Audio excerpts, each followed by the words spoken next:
Assalamualaikum warahmatullahi wabarakatuh dan salam sejahtera untuk kita semua.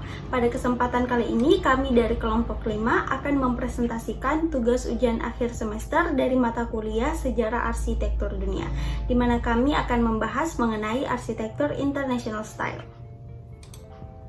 Adapun anggota dari kelompok 5 terdiri dari yang pertama saya sendiri Fadilah Syamsuddin, yang kedua Siti Arzita Pratiwi Rahman, yang ketiga Miftahul Nurul Zanah, yang keempat Aldi Aditya Jabir, dan yang terakhir adalah Al Ansar Rahman. Langsung saja saya di sini akan memaparkan materi yang pertama, yakni sejarah perkembangan arsitektur international style. International style merupakan aliran dari arsitektur modern dengan ideologi form follow function. International style yang merupakan perkembangan dari arsitektur modern ini berprinsipkan pada fungsionalisme atau functionalism, kejelasan, clarity, dan kesederhanaan, simplicity. Kata gaya internasional pertama kali digunakan oleh Walter Gropius dalam bukunya yang berjudul Internationale Architecture pada tahun 1925. Gaya international style ini pada saat itu adalah gaya arsitektur yang umum digunakan pada bangunan-bangunan perkantoran dan bangunan komersial, dan juga sering diaplikasikan pada hunian orang kaya. Pada tahun 1930 sampai 1960-an, international style ini diakui secara luas dan berkembang pesat hingga separuh bagian dunia. Namun setelah tahun 1960-an, international style dianggap terlalu polos, tidak manusiawi, dan terlalu kaku, serta tidak mengikuti arsitektur lokal. Namun international style ini tidak benar-benar berakhir, melainkan tersamar dan telah berevolusi di berbagai negara di dunia. Itulah tadi pemaparan materi mengenai sejarah perkembangan arsitektur international style. Di sini saya akan melanjutkan materi yang kedua, yaitu prinsip-prinsip arsitektur international style. Menurut Hitchcock dan Johnson, ada beberapa prinsip penting dalam international style. Arsitektur as volume atau arsitektur sebagai volume atau isi, bukan massa, seperti diwujudkan melalui struktur baja dengan menggunakan kolom-kolom dari logam atau baja maupun beton bertulang untuk menciptakan ruangan yang fleksibel.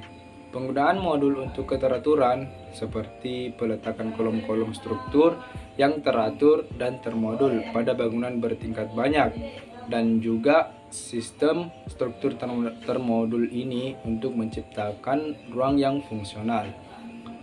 Avoidance of outlet decoration atau menghindari elemen dekorasi. Namun, dekorasi tetap diakui sebagai elemen penambah estetika bangunan dan hanya perlu diminimalkan penggunaannya agar tidak mendominasi bangunan. Nama saya Miftahul Nurul Zanah dengan NIM 21021502052 akan melanjutkan materi sejarah arsitektur yang ketiga, yaitu karakteristik international style. Karakteristik pertama yaitu bangunan menekankan fungsi ruangan daripada estetika. Artinya di mana dalam international style yang lebih diutamakan fungsi dari suatu bangunan itu sendiri ketimbang keindahan bangunan. Kedua, menggunakan konstruksi yang berteknologi seperti rangka baja dan beton bertulang. Yang ketiga, penggunaan material-material modern seperti kaca, logam baja, dan material fabrikasi lainnya. Di zaman sekarang segala hal telah dimudahkan, terutama di bidang pembangunan infrastrukturnya yang lebih modern. Kita bisa membedakan bangunan zaman dulu dan bangunan saat ini karena lama-kelamaan bahan-bahan yang mudah didapat dulu, misalnya kayu, sekarang sudah susah didapat. Maka dalam penggunaan teknologi dapat memudahkan kita. Yang keempat, penggunaan jendela yang terus-menerus teratur dengan permukaan yang reflektif, misalnya kaca, ini memudahkan menambah kesan luas pada bangunan. Yang kelima, tidak terpengaruh oleh kondisi iklim dan geografi, oleh karena itu dinamakan international style. Yang keenam, warna-warna yang sering digunakan adalah warna dasar, misalnya hitam dan putih. Sekian dari materi ketiga. Saya Ali Aditya Jabir akan melanjutkan materi keempat mengenai tokoh-tokoh yang berpengaruh pada arsitektur dunia, khususnya pada arsitektur bergaya internasional. Pada kali ini kami akan membahas dua tokoh arsitektur yang berpengaruh pada gaya internasional, yaitu yang pertama Philip Cortelius Johnson atau lebih dikenal dengan nama Philip Johnson, adalah salah satu arsitek ternama yang sangat berpengaruh dalam dunia arsitektur. Arsitek ini memiliki ciri khas yaitu kacamatanya yang tebal dan berbingkai bundar. Philip Johnson lahir pada Juli 1906 di Cleveland, Ohio. Ia dikenal atas karya-karya arsitektur modern buatannya yang meliputi Glass House di New Canaan, Connecticut, dan karya-karya arsitektur pasca modern lainnya. Atas ide-ide yang ia buat, pada tahun 1978 ia dianugerahi American Institute of Architects Gold Medal, dan pada 1979 ia mendapatkan penghargaan Pritzker pertama.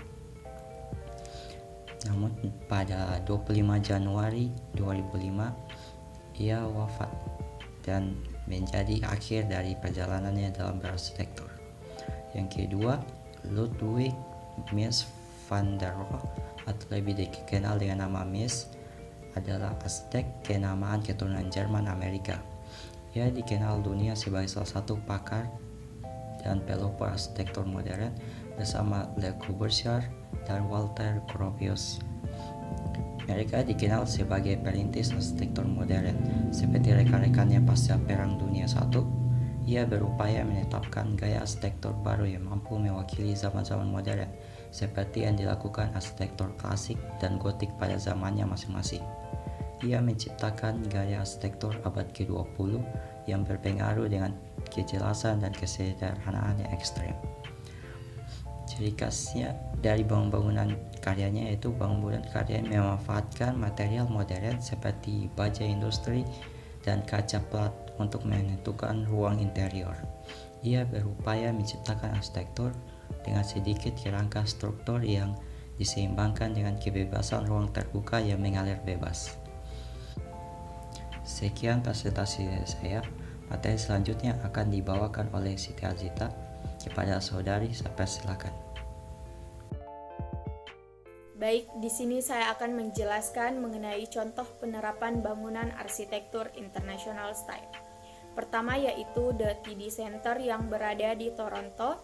The Toronto Dominion Center atau TD Center adalah sekelompok bangunan di pusat kota Toronto, Ontario, Kanada, yang dimiliki oleh Cadillac Fairview dan terdiri dari 6 menara dan sebuah pavilion tertutup kaca dengan perunggu yang berwarna hitam dan dicat baja, yang berfungsi sebagai markas Global Toronto, yaitu Dominion Bank, serta menyediakan kantor dan ruang retail bagi banyak perusahaan lainnya.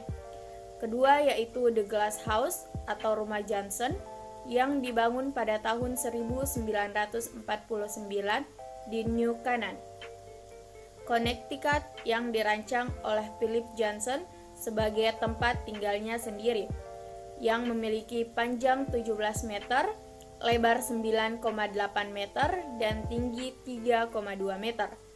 Tuberculosis Sanatorium in Paimio, yaitu penerapan konsep modern yang berupa kesederhanaan terhadap elemen dekorasi, di mana yang menjadi elemen dekorasi itu adalah jendela yang memanjang atau ribbon window, lantai, balustrade, dan atap datar di semua dindingnya yang berwarna cerah.